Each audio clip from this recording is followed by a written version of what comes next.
नमस्कार दोस्तों, ज्ञान गंगा चैनल में आप सभी का स्वागत है।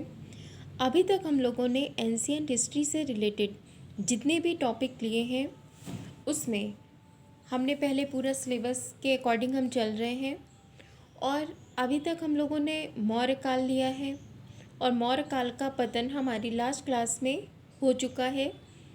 और आज हम लेंगे मौर्योत्तर काल, यानी कि मौर्य काल के बाद में किन वंशों का उदय हुआ और ऐसी क्या परिस्थितियां उत्पन्न हो गई थी जिसके कारण मौर्य वंश के पतन के पश्चात छोटी छोटी कई जो वंश थे उन्होंने जन्म लिया। देखिए, इसको शुरू करने से पहले थोड़ी सी पृष्ठभूमि जान लेते हैं कि ऐसा क्या कारण रहा है जिस कारण जो मौर्योत्तर काल है इसका उदय हुआ, यानी कि उत्तर मौर्य काल का।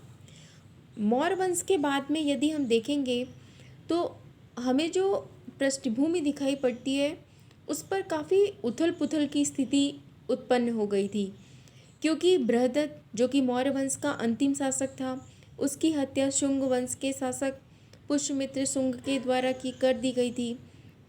और एक ये भी रीज़न माना जाता है कि जो मौर्य शासक थे इन्होंने बौद्ध धर्म को अपनाया है और जो शुंग वंश जो अब सत्ता में आया है ये ब्राह्मण थे और बौद्ध धर्म के प्रचार प्रसार से ऐसा माना जाता है कि काफ़ी आहत थे। अतः इन्होंने पुनः ब्राह्मण धर्म लाने के लिए मौर्य वंश का अंत कर दिया। ये कुछ कहानियाँ प्रचलित हैं, लेकिन वास्तविकता तो यही है कि अशोक के बाद में जो भी शासक रहा है वो इतना योग्य नहीं था कि वो इतने बड़े साम्राज्य का संचालन कर पाता। धीरे धीरे सीमाएं छोटी होती गई और अंत में मौर्य साम्राज्य का पतन हो गया। अब हम लेंगे मौर्योत्तर काल में, तो इसमें हम बेसिकली 4 जो वंश हैं उनके बारे में पढ़ेंगे, जिसमें सबसे पहले हम लेंगे शुंग वंश, उसके बाद में आएगा कब्ब वंश, फिर आएगा सातवाहन वंश और चौथा आएगा चेदी वंश, जिसमें हमारे लिए सबसे महत्वपूर्ण है शुंग वंश और दूसरा महत्वपूर्ण है सातवाहन। कब्ब और चेदी से बेसिकली कभी कभी क्वेश्चन पूछ लिए जाते हैं, बट ये दोनों बहुत डिटेल में हमको नहीं लेना है। तो अब हम लेंगे शुंग वंश। देखिए, शुंग वंश का जो संस्थापक माना जाता है वो पुष्यमित्र शुंग को माना जाता है। इन्होंने मौर्य वंश के अंतिम शासक बृहदत्त की हत्या की और खुद अपना साम्राज्य स्थापित किया। फिर मौर्य के समय में ये क्वेश्चन पूछा जाता है कि मौर्य वंश के समय में जो राजधानी थी वो पाटलिपुत्र थी, क्योंकि मगध एक बहुत बड़ा केंद्र बन चुका था उस समय विकास का। लेकिन शुंगों ने राजधानी परिवर्तन किया। शुंगों ने राजधानी परिवर्तित करके किसे बनाया? विदिशा को। इसके बाद पुष्यमित्र ने मिनंडर को पराजित किया था, यानी पुष्यमित्र जो शासक था, सबसे पहला और फेमस व्यक्ति जिसने पुष्यमित्र शुंग ने जिसको पराजित किया वो था मिनंडर। अब ये मिनंडर कौन था? ये हिंद यूनानी शासक था, क्योंकि इसके समय से ही जो विदेशी आक्रमण थे वो शुरू हो चुके थे, इस वजह से ये एक आक्रांता था। पुष्यमित्र शुंग के बारे में ये कहा जाता है कि इसने वैष्णव धर्म को पुनः जीवित किया और इसने अश्वमेध यज्ञ भी करवाए। इस बात का उल्लेख हमको पतंजलि के द्वारा मिलता है। और ये पतंजलि कहाँ थे, इनका उल्लेख कहाँ मिलता है? ये शुंग के दरबारी थे। तो पतंजलि कौन थे? ये शुंग के दरबारी थे। और एक दूसरा जो इम्पॉर्टेंट पॉइंट है जो शुंग वंश से संबंधित है उसमें ये आता है कि मालविका अग्निमित्र। अब ये मालविका अग्निमित्र क्या है? देखिए, पुष्यमित्र का पुत्र था अग्निमित्र और मालविका ये उसकी प्रेमिका की कहानी है। अग्निमित्र और मालविका की इसकी रचना किसने की है? कालिदास ने। कालिदास का शुंग वंश से कोई लेना देना नहीं है, ये हमको आगे गुप्त काल में मिलेंगे। कालिदास इन्होंने ये रचना गुप्त काल में की है। चूँकि ये पुत्र शुंग वंश से संबंधित है ये व्यक्ति, इसलिए हम इस पर चर्चा की है। और ये पूछा भी जाता है कि मालविका अग्निमित्र किसकी रचना है, किसके शासनकाल में की गई है। इस तरीके से क्वेश्चन कभी कभी पूछ लिए जाते हैं। इसके बाद में आता है कि शुंग वंश का जो अंतिम शासक है वो किसे बोला जाता है? तो देखिए, सुंग वंश का जो अंतिम शासक माना जाता है वो देवभूति को माना जाता है। इसके बाद इम्पॉर्टेंट क्या है कि स्तूपों का निर्माण। देखिए, सुंगों ने क्या करा, हमने पहले भी पढ़ा है कि मौर्य वंश के जो शासक थे, अशोक ने जो स्तूप बनवाए थे, उनकी जो रेलिंग थी, जो घेराव था, वो उसने लकड़ी के बनवाए थे। लेकिन सुंगों ने क्या किया है, इन रेलिंग को पत्थरों से बनवाने का काम किया, पहाड़ों से बनवाने का काम किया है। और इनको बेसिकली शाल भंजिकाएँ कहा जाता है। ये जो इस तरीके के शेप में द्वार पर इन्होंने बनाए हैं वो शाल भंजिकाएँ बनवाई हैं, ये भी सुंगों ने बनवाई हैं। इसके बाद में वैष्णव धर्म का उदय इस कालखंड में होता है और बौद्ध धर्म का पतन शुरू होता है। इसके बाद में इसी कालखंड में मनुस्मृति, जो मनुस्मृति है उसमें सामाजिक विधि व्यवस्था का वर्णन इसी कालखंड में किया गया है। यानी कि सुंग वंश के काल के लगभग ही मनुस्मृति का जो काल है वो माना जाता है। इन्होंने सामाजिक विधि व्यवस्था का वर्णन इसमें किया है। तो सुंग वंश में इतना ही इम्पोर्टेंट है। और इसके बाद में दूसरा वंश आता है कब वंश। कब वंश में देखिए, यहाँ पर भी वही है कि देवभूति की हत्या हुई है। यहाँ पर सब एक दूसरे की हत्या कर करके ही सिंहासन पे बैठ रहे हैं। तो यहाँ का अंतिम शासक सुंग वंश का कौन है? देवभूति। देवभूति की हत्या किसने कर दी? वासुदेव ने। ये भी ब्राह्मण वंश ही है, इन्होंने भी ब्राह्मण धर्म को ही फॉलो किया है, वैष्णव धर्म को। तो वासुदेव जो है ये कब वंश का संस्थापक माना जाता है। और इस वंश का अंतिम शासक कौन है? तो सुशर्मा। ये क्वेश्चन पूछा जाता है, ज़्यादातर पूछा गया है। इसके बाद में देखिए, जो मगध साम्राज्य था, अब स्थिति ये हो गई थी कि जो मगध साम्राज्य था वो सिर्फ पाटलिपुत्र तक ही सीमित रह गया था। दक्षिण का जो क्षेत्र है वो कलिंग वाला जो क्षेत्र था, जहाँ पर अशोक ने अपना अधिकार स्थापित किया था। पश्चिम से विदेशी जो आक्रमण है वो इनके काल से ही शुरू हो गए थे, क्योंकि जो एक सुरक्षा घेरा बनाया था मौर्यों ने, वो घेरा अब पूरी तरीके से टूट चुका था। क्यों? क्योंकि अयोग्य शासक अब बहुत ज़्यादा थे, इनमें इतनी सामर्थ्यता नहीं थी कि ये इन सीमाओं की रक्षा कर पाते। उत्तर की रक्षा तो हमारा हिमालय कर रहा था, पश्चिम को भी सेव किया था। जो अशोक और के द्वारा जिस तरीके से कार्य प्रणाली अपनाई गई थी, युद्ध प्रणाली, उससे इसने इतनी ज़्यादा अपनी सीमा का विस्तार कर लिया था। ये अफ़गानिस्तान तक का क्षेत्र उनके कब्जे में था। लेकिन अब चीज़ स्थिति परिवर्तित हो चुकी थी पूरी तरीके से अयोग्य शासक होने के कारण। अब मगध साम्राज्य जो इतना विशाल साम्राज्य था वो सिर्फ अब पाटलिपुत्र तक ही सीमित रह गया था। इसके बाद में हम देखेंगे कौन सा वंश आएगा। अब हमारा आएगा सातवाहन वंश। सातवाहन वंश में क्या संस्थापक किसको माना जाता है? सिमुक को। और सातवाहन वंश को आंध्र सातवाहन भी कहते हैं। अब इन्हें आंध्र सातवाहन क्यों कहते हैं? क्योंकि जो इनका क्षेत्र था वो महाराष्ट्र और आंध्र के क्षेत्र तक विस्तृत था, यानी कि कृष्णा और गोदावरी के क्षेत्र तक इनका जो साम्राज्य विस्तार था, इसलिए इनको आंध्र सातवाहन भी कहा जाता है। तो सातवाहन वंश के संस्थापक कौन है? सिमुक। इनकी राजधानी क्या है? प्रतिष्ठानपुर या प्रतिष्ठान, जो कि महाराष्ट्र में स्थित थी।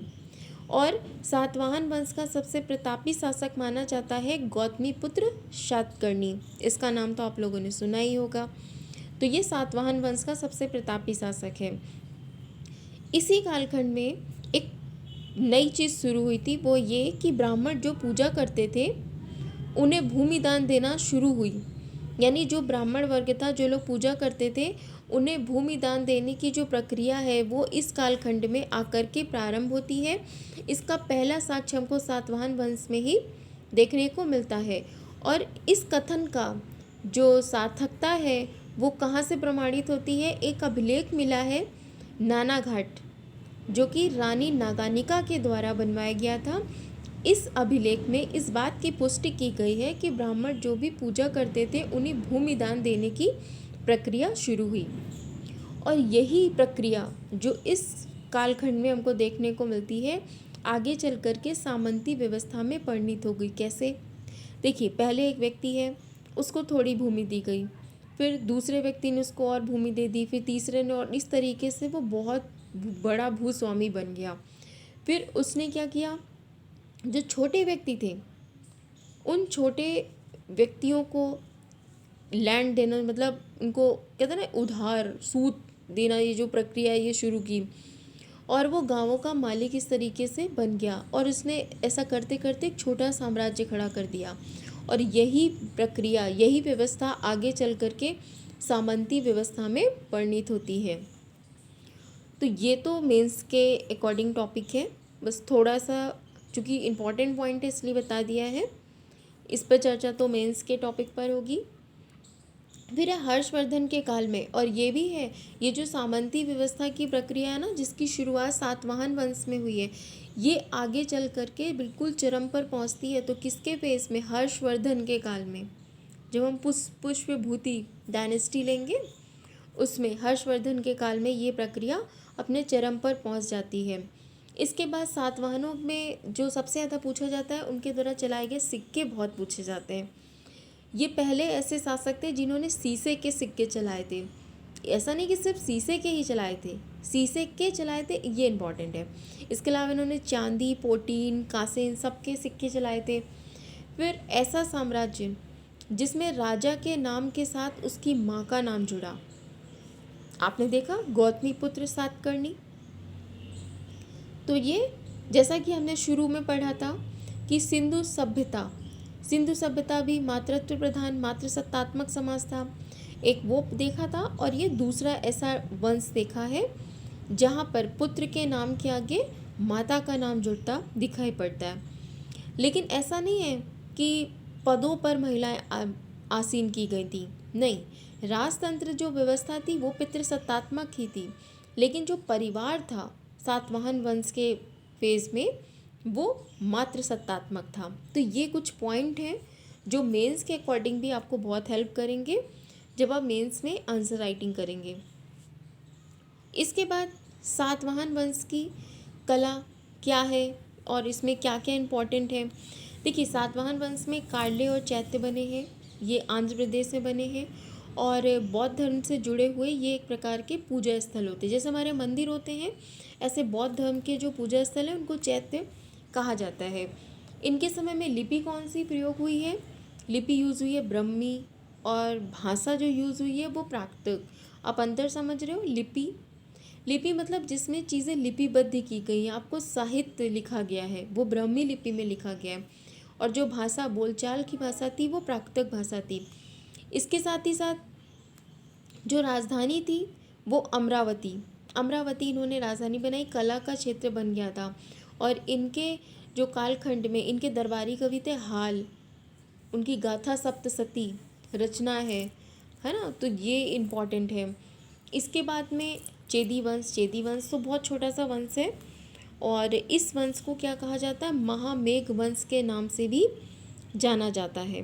अब ऐसा क्यों कहा जाना जाता है, देखिए, जब मौर्यों की नींव कमज़ोर होने लगी और कलिंग ने स्वयं को स्वतंत्र घोषित कर लिया था, जब मौर्यों की वहाँ से पकड़ ढीली हुई कलिंग से, तो जो कलिंग का राज्य था उसने अपने आप को स्वतंत्र घोषित कर लिया। और कलिंग में ही ये जो चेदी वंश है इसका विकास इसी कलिंग क्षेत्र में ही होता है, कलिंग में ही होता है।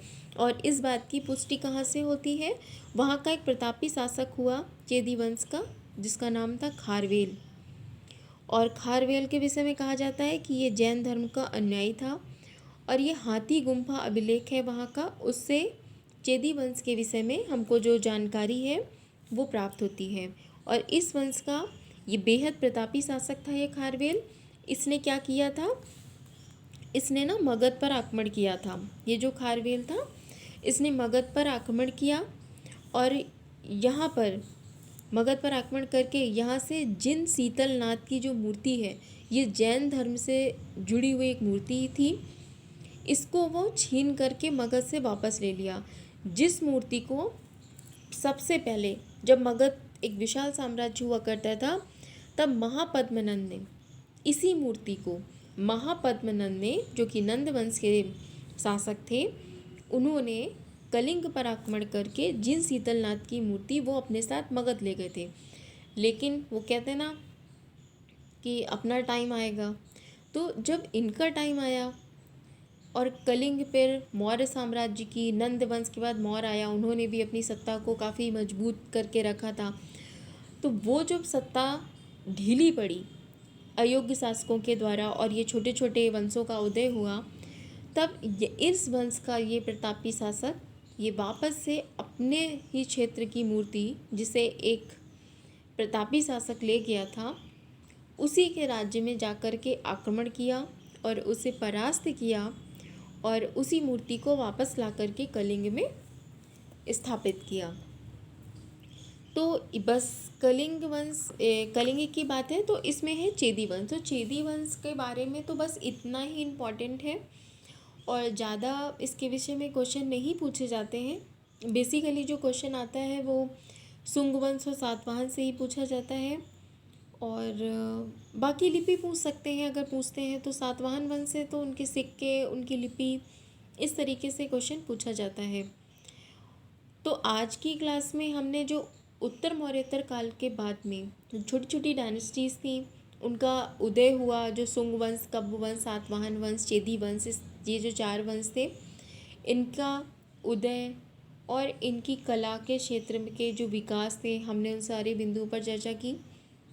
हम आगे की क्लास में अब विदेशी आक्रांता जो भारत में आए हैं, जिन्होंने भारत पर आक्रमण किया है, हम उनके विषय में चर्चा करेंगे, क्योंकि इस कालखंड में आकर के जो सीमाएं थी वो असुरक्षित हो चुकी थी। इस वजह से पश्चिम का क्षेत्र जब असुरक्षित हो गया तो ये क्षेत्र पश्चिम आक्रांताओं का सबसे प्रिय क्षेत्र था भारत में प्रवेश करने का। तो उन्होंने भारत में प्रवेश करना आरंभ किया। इस विषय पर चर्चा हम हमारी नेक्स्ट क्लास में करेंगे। आज के लिए इतना ही। आपको हमारा चैनल पसंद आया हो तो इसे लाइक और सब्सक्राइब जरूर करें, शेयर करें। धन्यवाद।